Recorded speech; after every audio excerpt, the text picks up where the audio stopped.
c'est ce qui va lui permettre d'aller chercher l'estime de lui-même. Voilà, c'est comme ça que l'enfant va progressivement se construire. Donc nous en avons besoin pour construire ce moi.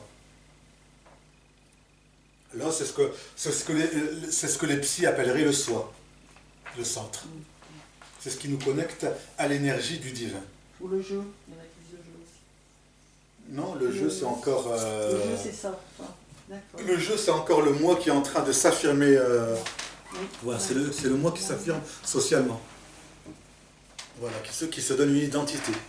Mais il n'y a pas que l'ego vis-à-vis des autres. Moi, là-dessus, je pense qu'il y a aussi l'ego vis-à-vis aussi de soi-même. Hein, de faire en son de son propre ego. Ah oui, au départ c'est ça. C'est juste ce que tu dis. Au départ c'est ça. Au départ, l'ego t'aide à te construire. Oui. À construire ta distinction, ta personnalité, etc. Et ta personnalité, elle va se construire par des imitations, par un environnement, par une société. Mais on peut s'étouffer soi-même juste avec son propre ego, sans forcément perdre les gens autour. En fait. C'est ça que je... Non, le moi naturellement attendant, l'être spirituel vient sur terre pour s'accomplir naturellement. C'est dans le contact avec les autres, c'est dans la relation qu'il va commencer à se passer un certain nombre de choses. Nous sommes venus ici sur terre pour expérimenter aussi la relation à l'autre. Et ça, c'est un mystère qui nous dépasse complètement. Nous n'existons pas seuls, nous existons dans la relation. La relation d'abord aux parents.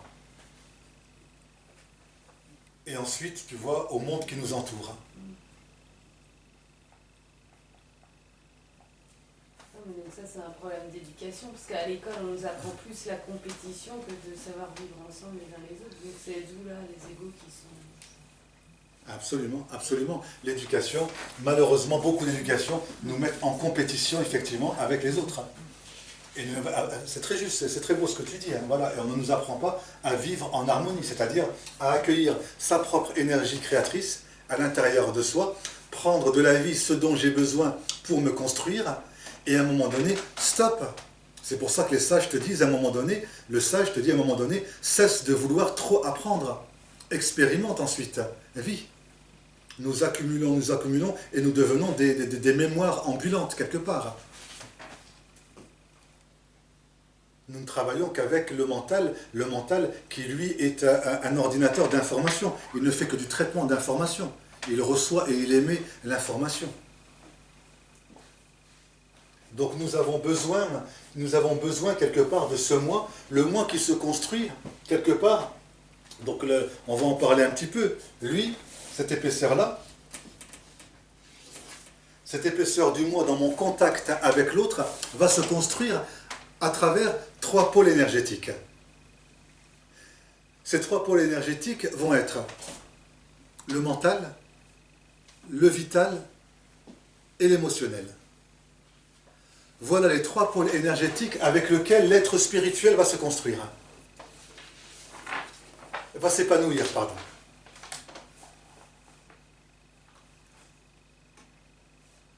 Donc nous retenons le vital, l'émotionnel, le mental. Ce sont les 3 pôles énergétiques qui vont permettre à l'être spirituel, à l'intérieur de moi, à l'être essentiel, à cette essentialité qui est là, de s'épanouir progressivement.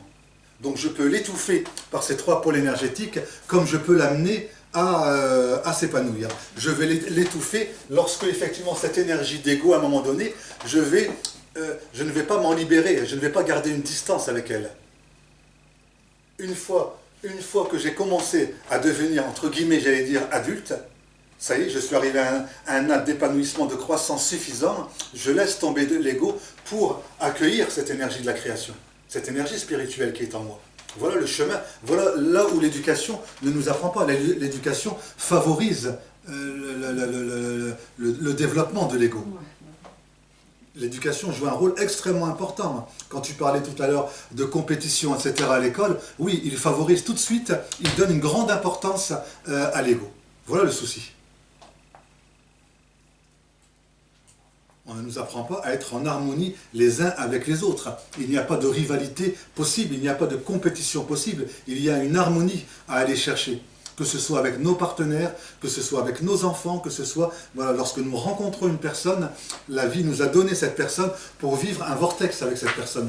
Nous ne savons pas le temps, ça n'a aucune importance le temps. Mais voilà, toute rencontre, quelque part, nous apprend à mieux tourner avec cette énergie créatrice, à mieux faire circuler cette énergie créatrice. Notre mission, quelque part, est de laisser cet être spirituel, c'est-à-dire l'énergie créatrice, quelque part, circuler et s'épanouir en nous et avec les autres, avec notre environnement, à travers des relations. Donc pour en revenir à ces trois pôles énergétiques dont je vous ai parlé, ben oui, parfois les gens nous disent « Ah oui, mais moi le mental, faut que je m'en libère. » Je ne sais pas ce que ça signifie, se libérer du mental. Il y a trois pôles énergétiques, comme je vous ai dit, qui permettent au moi de se renforcer. Voilà, il y a trois pôles énergétiques qui permettent au moi de se renforcer. Donc, le mental, qui lui est un capital d'information, c'est une mémoire. Dès l'instant où je viens sur Terre, il va commencer tout de suite à comptabiliser une somme d'informations. Mais ce qu'il faut savoir, c'est que le mental, lui, cette somme d'informations, non seulement il va comptabiliser celle qui lui est donnée ici sur Terre, mais il va aussi hériter d'une autre mémoire, d'une mémoire transgénérationnelle, qui est génétique, qui est en lui et qu'il porte en lui. Il a encore des résidus, c'est un petit peu comme un ordinateur qui n'était pas bien formaté, et il lui reste encore les traces, voilà. Et donc du coup, on porte cette mémoire de nos vies précédentes, c'est pour ça que les nouvelles générations, lorsqu'ils arrivent, portent déjà en eux, quelque part, l'énergie créative d'aujourd'hui.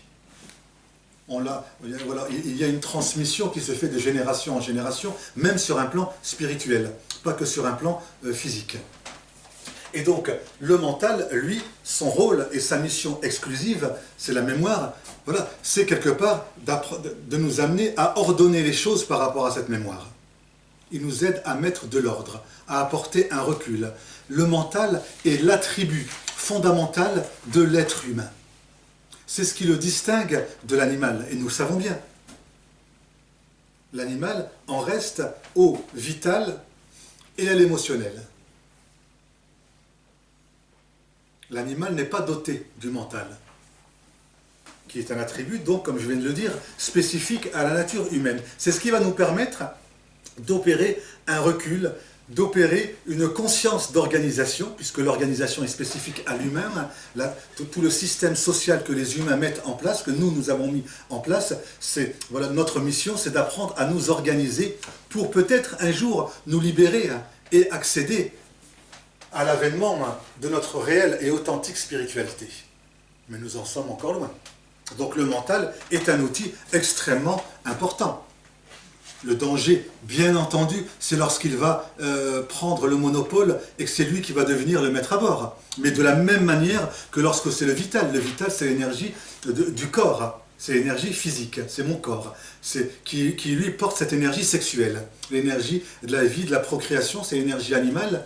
Voilà. C'est lui qui va expérimenter un certain nombre de choses. Lui va vivre des épreuves. C'est lui qui va aller de l'avant, à gauche et à droite, vivre un certain nombre de choses. Voilà ce qui va se passer avec ce corps. Et il va être mu par cette énergie de la création. Mais il la ressent d'une façon extrêmement brute. Il n'en est pas conscient de cette énergie créatrice, le corps. Il va la vivre d'une façon brute. Et il va vivre des expériences.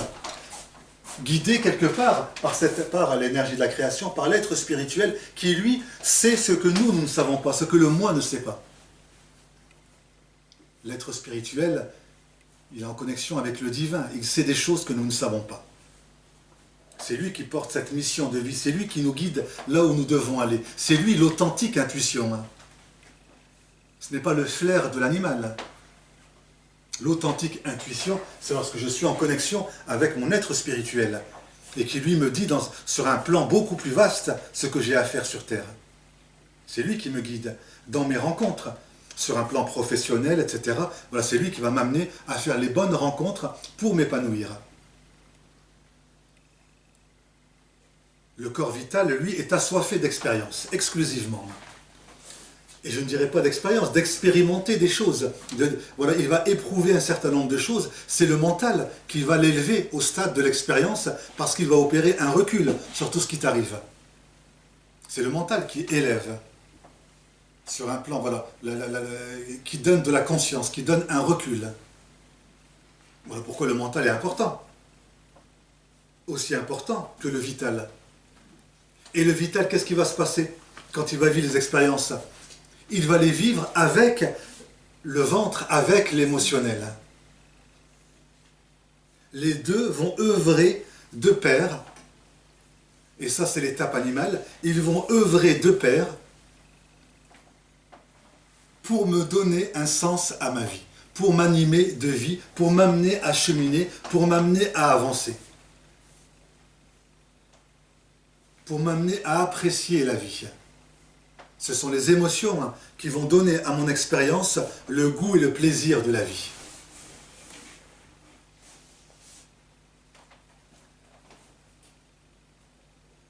Et les émotions vont agir, vont envoyer aussi à travers mon corps, donc ils vont agir ensemble à travers ma perception de la vie.